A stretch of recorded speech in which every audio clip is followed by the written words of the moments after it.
to you. It's good to be here. Yeah, please. Thank you. Go ahead.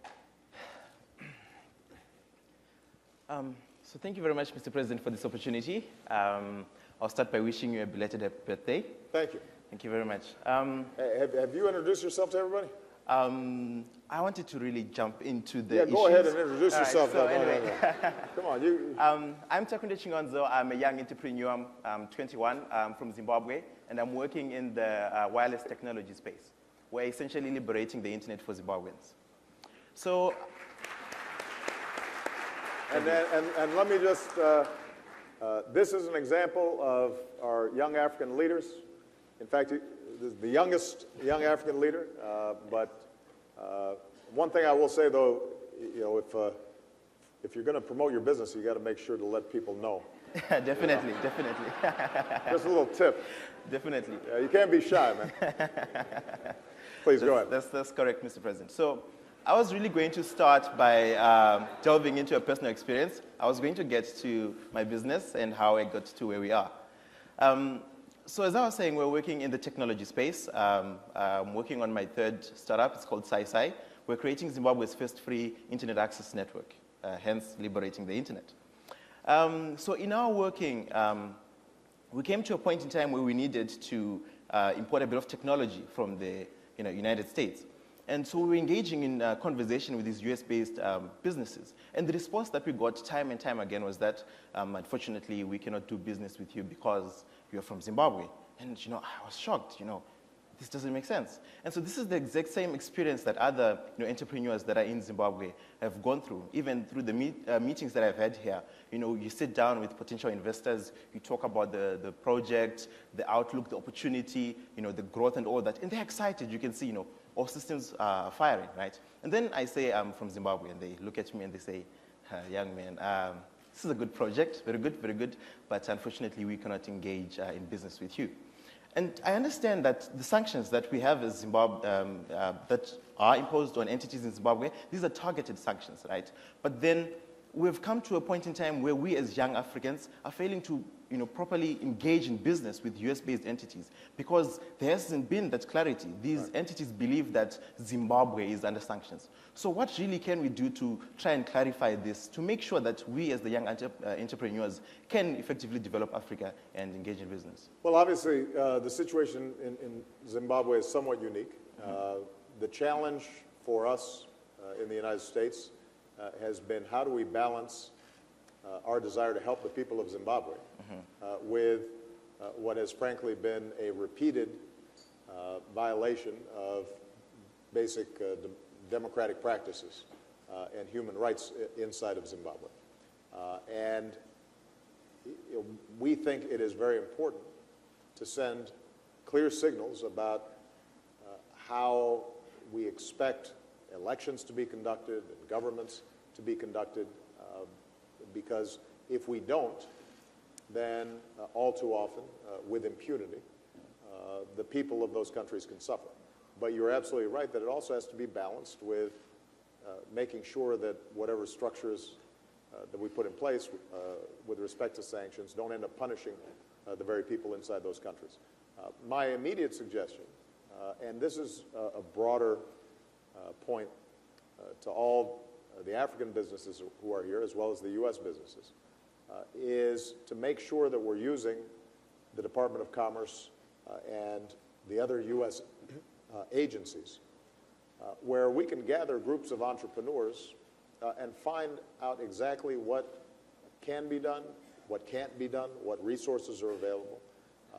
It may be that you and a group of entrepreneurs in Zimbabwe are able to meet with us and propose certain projects that allow us to say this is something that will advance as opposed to retard the progress for the Zimbabwean people. So what I'd suggest would be that we set up a meeting and we find out what kinds of things the young entrepreneurs in Zimbabwe want to do and see if there are ways that we can work with you consistent with the strong message that we send about good governance in Zimbabwe. I see. Yeah, because the point of emphasis really is that as young Africans, we want to converse with other business entities here in the US. And if these sanctions are really targeted, then in honest truth, they aren't supposed to hamper the business that we're trying to engage in, the development that we're talking about. Let's see if we can refine them further based on some of the things you're talking about. No, that's all right. Now, there have been a good number of investments that have been announced here, multi-billion-dollar investments in Africa, and we are really excited. And there's been a lot of talk about how the public and private partnerships are the vehicle through which this investment will come into Africa. But I would really want to bring you to a point of clarity.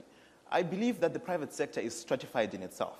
We have the existing indigenous businesses in these countries that we are hoping to invest in. And this is where usually the funding comes through the partnerships and all that, and that is well and fine.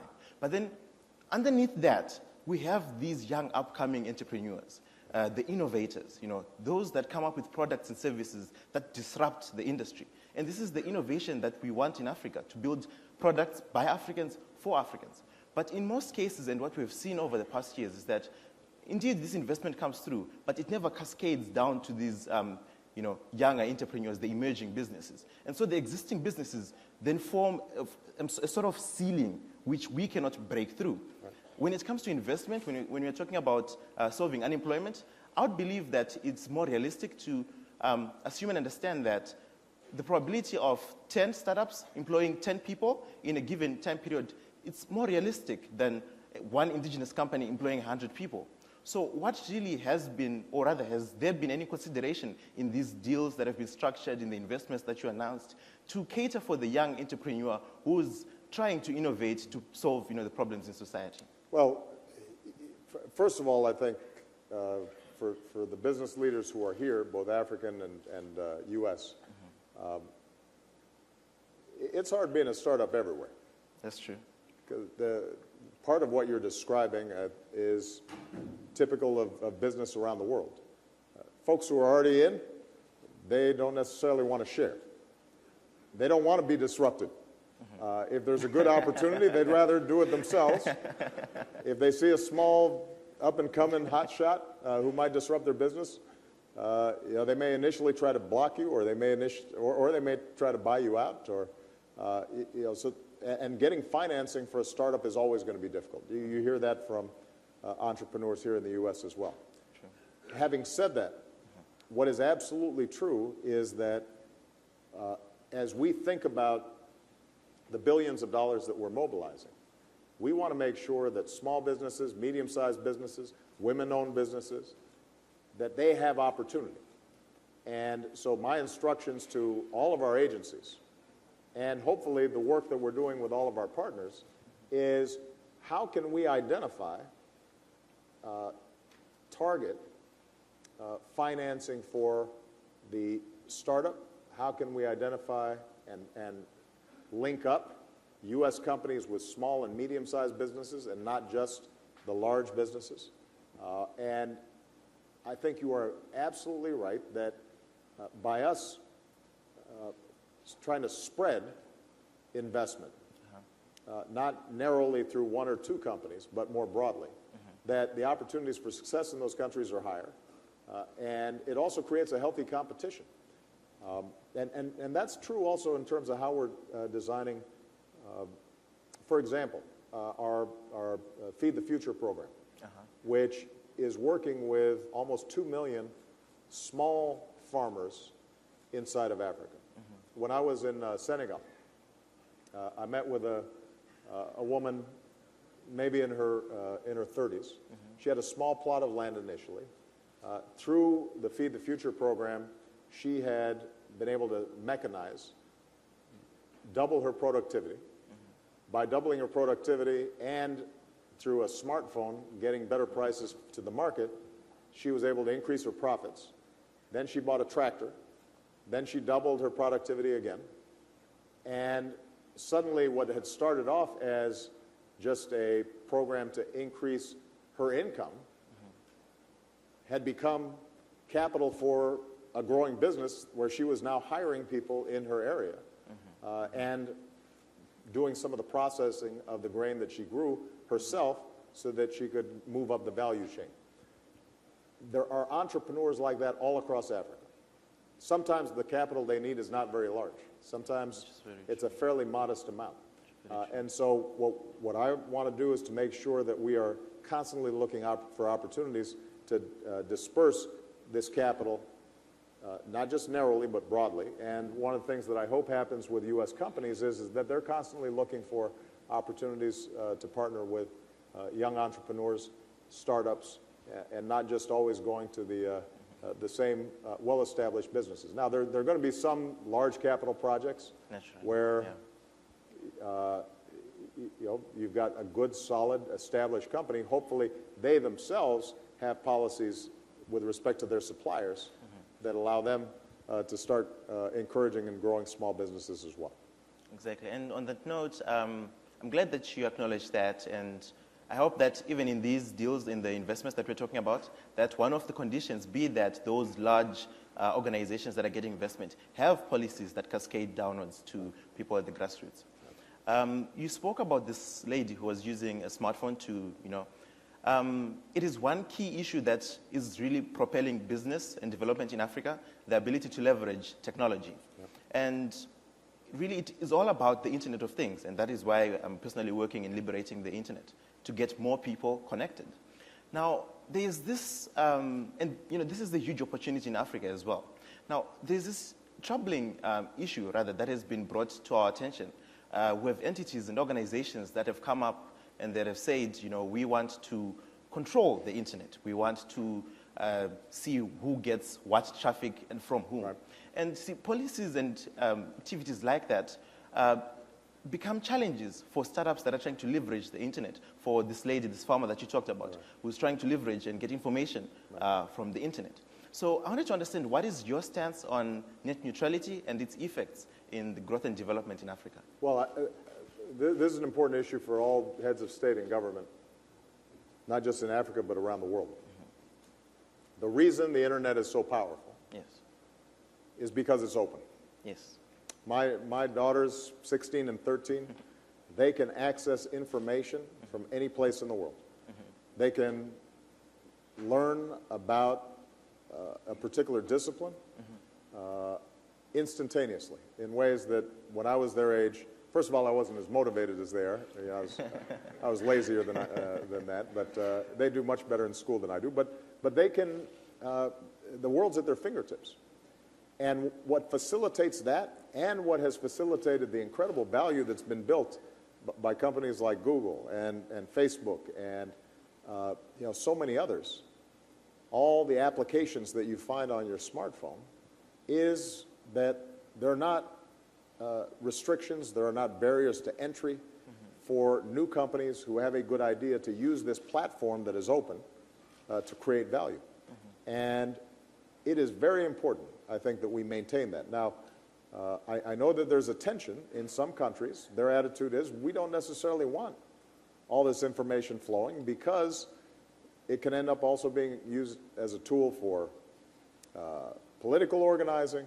It can be used for as a tool to criticize the government. And so maybe we'd prefer a system that is more closed. I think that is a self-defeating attitude.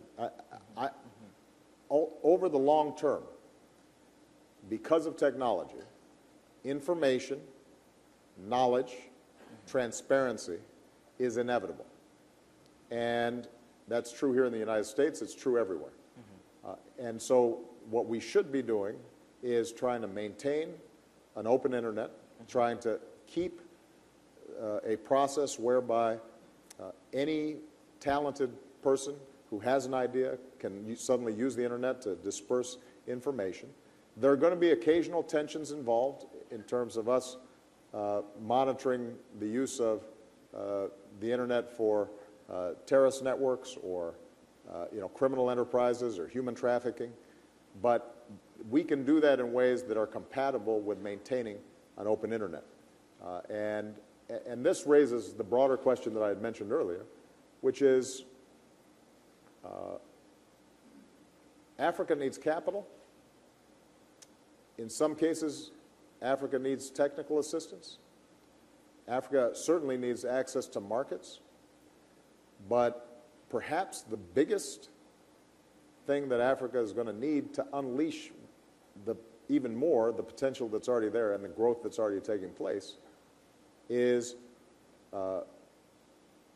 laws and regulations and structures that empower individuals and are not simply designed to control or empower those at the very top. And the Internet's one example. You've got to have a system and sets of laws that encourage entrepreneurship, but that's also true when it comes to a whole host of issues. It's true when it comes to how hard is it to get a business permit when a new startup like yours wants to establish itself. When it comes to Power Africa, there are billions of dollars floating around the world that are interested in investing in power generation in Africa. And the countries that are going to attract that investment are the ones where the investor knows that if a power plant is built, that there are rules in place that are transparent that ensure that they're going to get a decent return, and that some of the revenue isn't siphoned off in certain ways, so that the investor has political risks or risks with respect to corruption. The more that governments set up the right rules, understanding that in the 21st century, the power that drives growth and development in the marketplace involves knowledge, and that can't be controlled, the more successful countries are going to be. I see. So just to clarify on the issue of the net neutrality, you're advocating for an open and fair internet, which within it has structure to ensure that the platform in itself isn't abused. Well, there are two issues. Net neutrality, in the United States, one of the issues around net neutrality is whether you are creating different rates or charges for different content providers. That's the big controversy here. Yes, naturally. Right? So you have big, wealthy media companies who might be willing to pay more, but then also charge more for more spectrum, more bandwidth on the internet, so they can stream movies faster or what have you. And I personally, the position of my administration, as well as I think a lot of companies here, is you don't want to start getting a differentiation in how accessible the internet is to various users. You want to leave it open so that the next Google or the next Facebook can succeed. There's another problem, though. There are other countries, and I think this is what you were alluding to, that feel comfortable with the idea of controlling and censoring internet content in their home countries and setting up rules and laws about what can or cannot be on the internet. And I think that not only is going to inhibit entrepreneurs who are creating value on the internet, I think it's also going to inhibit the growth of the country generally, because closed societies that are not open to new ideas, eventually they fall behind. Eventually they miss out on the future because they're so locked into trying to maintain the past. I see. Thank you for the clarity. I think because we're out of a bit of time, I'll ask my final question. When we began this conversation, we were alluding to the fact that there is need to separate the political function and economic function. In other words, politics should not get in the way of business, right? And I've gone to quite a good number of, I know it's difficult, so I've gone to a good number of conferences where the end deliverable of the entire summit or whatever it is that we need to lobby government to create policies that are conducive and this and that. And that's usually what you get. We are either trying to lobby somebody to do something, right? And in turn, governments come up and say, yes, we promise to come up with this and that and this and that. And that's a whole political sphere of things. My question is, apart from that, what can we as business leaders, as the private sector, what can we do sort of independently, what can we do to create this economic environment that fosters for the growth and development of Africa as a continent? Well, look, although this isn't always a popular position here in Washington these days, the truth is that government really can help set the conditions and the framework for markets to function effectively. In part because governments are able to initiate projects like roads and bridges and airports that any individual business would find cost prohibitive.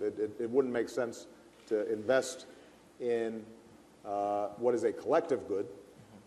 It's not going to help your bottom line if everybody else is using it, right?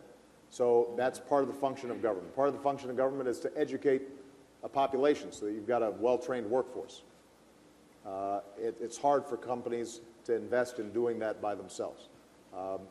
There's certain common goods like maintaining clean air and clean water and making sure that if you have capital markets, that they're well regulated so that they're trustworthy, and small investors and large investors know that if they invest in a stock, that they're not being cheated.